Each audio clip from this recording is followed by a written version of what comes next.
Hai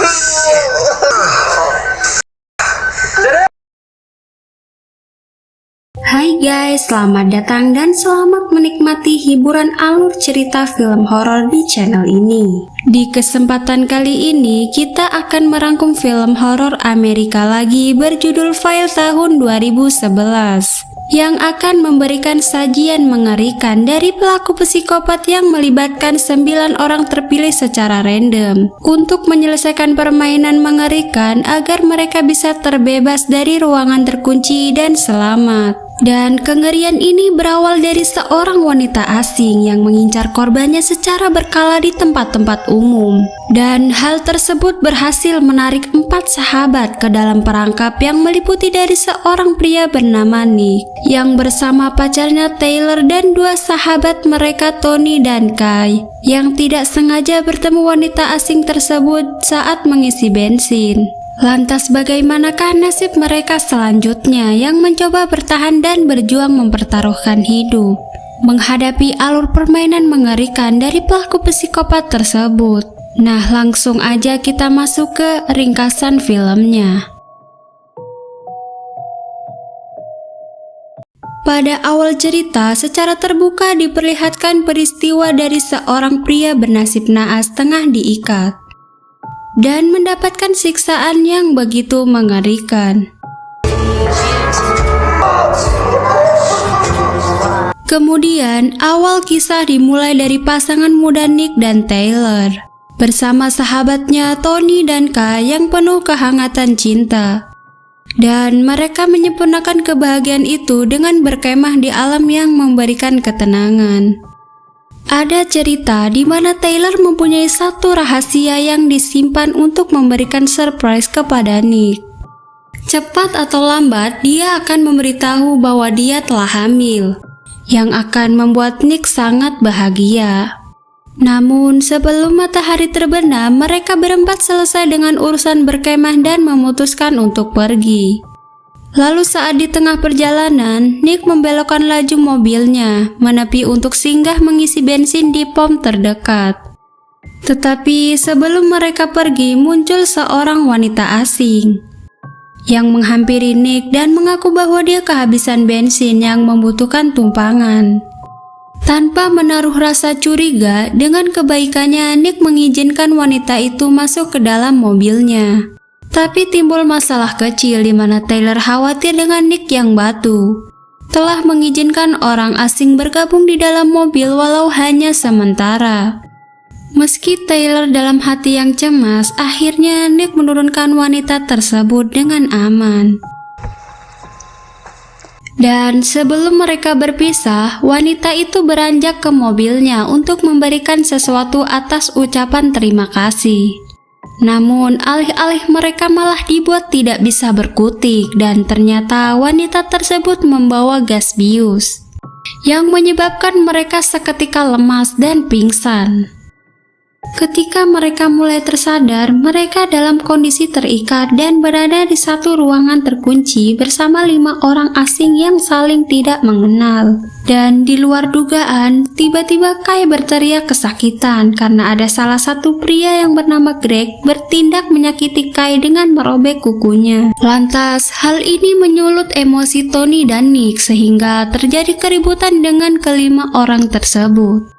Sebenarnya mereka adalah orang-orang yang bernasib sama yang terlebih dahulu terjebak di tempat tersebut. Dan kembali ke permasalahan sebelumnya, mereka menjelaskan ada sebuah rekaman video yang menjadi alasan mengapa mereka terpaksa menyakiti Kai. Akhirnya pihak Nick dan kelima orang itu mengambil jalan berdamai. Lalu mereka diantarkan untuk melihat sebuah video yang tersedia sebagai petunjuk tindakan apa selanjutnya yang akan mereka lakukan. Di layar TV itu ada seorang wanita yang menjelaskan terkait sebuah perangkat yang tanpa disadari telah tertanam di belakang leher masing-masing. Dan perangkat itu berfungsi untuk mengumpulkan cairan kimia yang diproduksi dari otak mereka yang akan bekerja ketika tubuh memberi tahu otak bahwa sedang dalam kesulitan. Dengan kata lain, satu-satunya jalan keluar adalah rasa sakit. Dan satu sama lain harus bersikap kooperatif agar cairan itu bisa terkumpul mencapai hasil 100%. Sehingga mereka bisa terbebas mendapatkan kehidupannya kembali. Setelah video itu diputar, mereka hanya memiliki waktu kurang dari 22 jam untuk mengumpulkan cairan tersebut. Dan hal yang sedang dihadapi ini menimbulkan sebuah konflik di antara mereka, dan beberapa ada yang menganggap ini hanyalah omong kosong. Dan sebagian sisanya mereka mencoba mencerna sebuah kenyataan. Adapun salah satu pria bernama Sam berusaha menjadi tokoh pemimpin yang menuntun mereka agar bisa bekerja sama dengan baik. Namun di antaranya ada salah satu pria bernama Julian yang bermental lemah. Dirinya tidak bisa menerima kenyataan. Just the house! Dan ambisinya untuk kabur mendorongnya nekat mencabut perangkat itu dari leher yang seketika membuatnya tewas.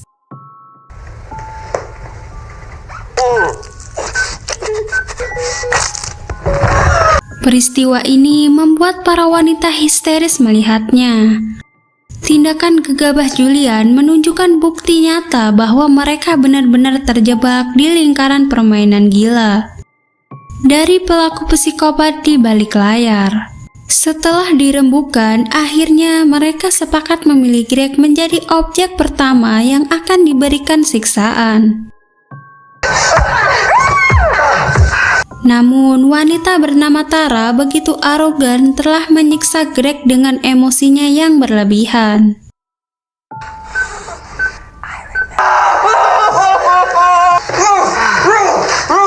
Sehingga membuat Greg mendapatkan luka-luka yang cukup berat. Who are you to change things midstream? I tortured the guy! And he fucking... Mustahil jika Greg harus disiksa kembali, terlebih mereka sudah membuat keputusan besar yang harus tetap berlanjut. Untuk meminimalisir cedera berat, Kai membuat undian dari bekas lukanya di pecahan piring. Lalu mereka sepakat untuk masing-masing hanya menerima siksaan tidak lebih dari 7%. Setelah diundi, Sam tersenyum kecil tidak menduga dirinya yang pertama. Lalu Tony mengawali penderitaan Sam dengan setrikaan panas untuk menggosok perutnya sehingga meninggalkan luka yang membekas. Tetapi Sam baru merasakan penderitaan yang memilukan ketika dua kuku jarinya dicabut dengan paksa. Peserta yang telah mendapatkan giliran dipersilahkan untuk istirahat. Kemudian Nick adalah orang nomor 2 yang akan merasakan penderitaan.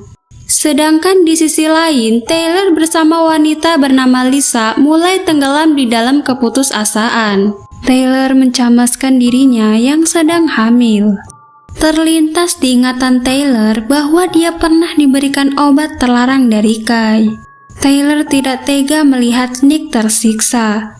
Lantas secara diam-diam ia memberikan obat itu kepada Nick dari mulut tanpa disadari yang lain. Selama proses menyakiti Nick, Tara menyadari bahwa presentasi itu sama sekali tidak bertambah. Lalu saat mereka membahas soal ini, Taylor hanya diam seperti orang bodoh yang pura-pura tidak tahu padahal itu adalah ulahnya. Setelah apa yang dialami Greg, Sam, dan Nick, itu sangat mengerikan. Hal itu menghantui pikiran Lisa, membuatnya trauma dan ketakutan berlebihan. Sehingga ia melakukan segala upaya agar terbebas dari kewajibannya sebagai peserta. Keegoisan Lisa yang merugikan itu membuat mereka harus menyeret paksanya untuk segera mengambil giliran. Sementara itu, Taylor menemani Nick di kamar. Taylor akhirnya berkata jujur tentang kehamilannya. Namun, Tara mendengar percakapan itu, dan wanita arogan ini sama sekali tidak rela memberikan keringanan sekalipun Taylor hamil. Sedangkan kesepakatan sudah ditentukan agar semuanya mendapatkan porsi yang sama. Memang semua harus menghargai keputusan, akan tetapi Tara sempat memikirkan rencana menghasut yang lain untuk memanfaatkan Greg lalu meninggalkannya begitu bebas.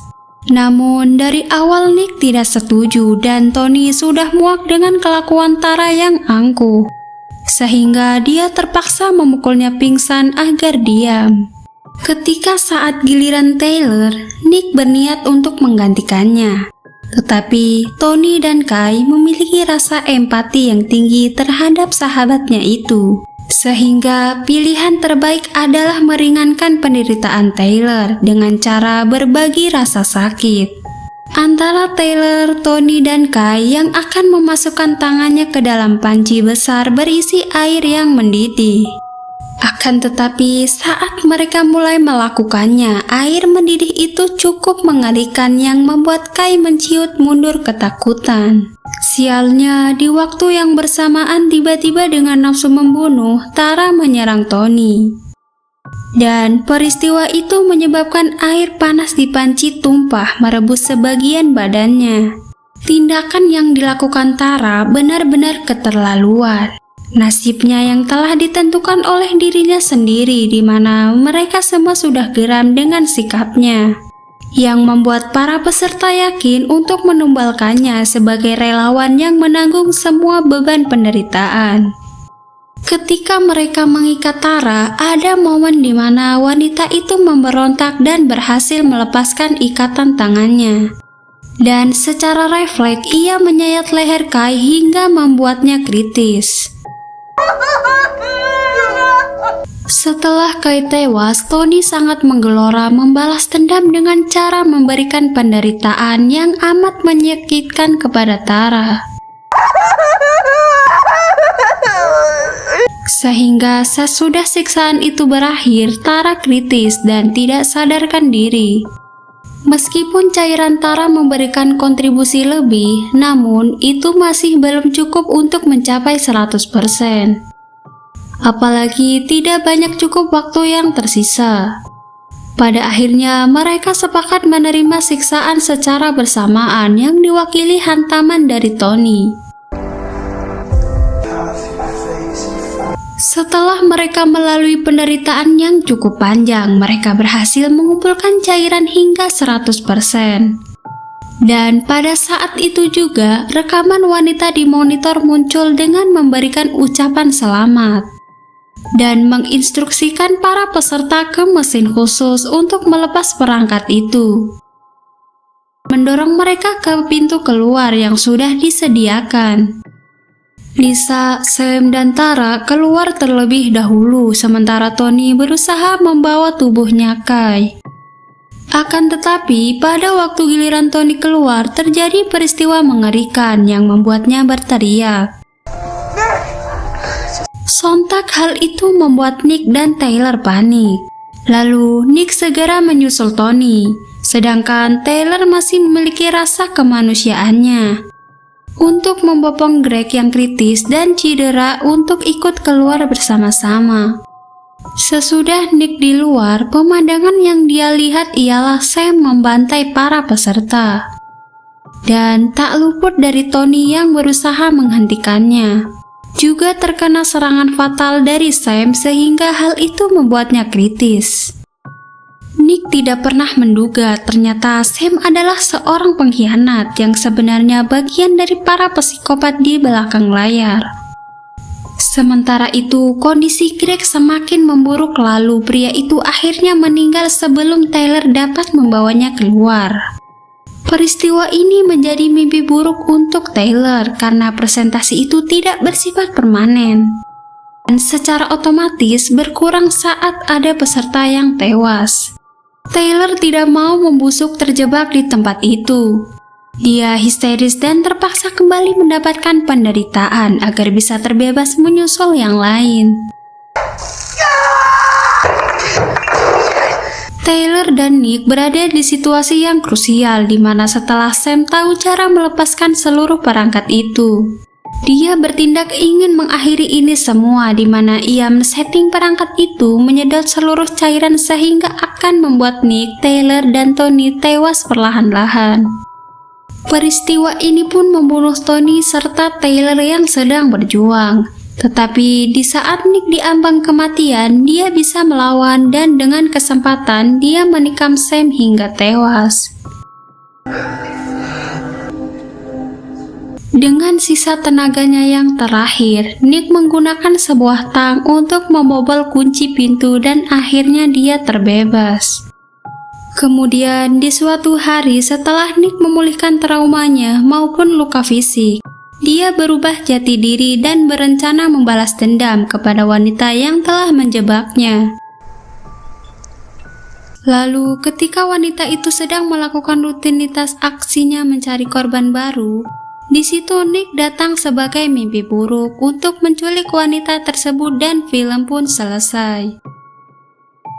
Nah, itulah kurang lebih alur ceritanya. Pertanyaannya adalah, mengapa pelaku keji di balik itu semua tega mengorbankan mereka yang tidak bersalah hanya untuk permainan gila yang mempertaruhkan nyawa? Alasannya yaitu cairan tersebut atau endorfin yang dihasilkan oleh otak sengaja dikumpulkan untuk kebutuhan membuat narkoboy. Dengan cara mereka terus mencari korban secara random untuk menjebaknya di dalam perputaran permainan gila yang diciptakan oleh para pelaku keji dan psikopat demi melancarkan sebuah bisnis gelap. Secara keseluruhan, film ini memiliki rating 4,8 untuk sebuah film dengan adegan sadis. Mungkin cukup sekian dulu. Akhir kata, jangan lupa subscribe jika kalian suka dengan channel ini. Dan sampai jumpa di ringkasan film horor seru selanjutnya.